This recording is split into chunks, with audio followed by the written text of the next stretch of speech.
It should be noted that this slope is actually a really large number and it doesn't make a lot of sense.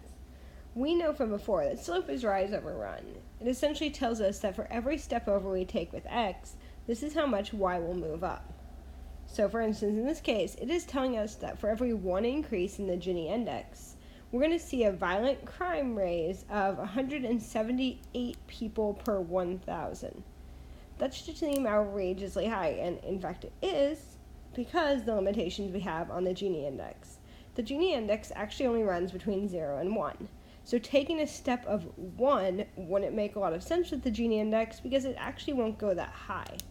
That is, if we're at 0.44, we can't step up to 1.44. So the slope here, while it's informative, we would never actually see a violent crime rate, according to our regression line, of actually 178 because we never experience a full increase of 1 in the Gini index.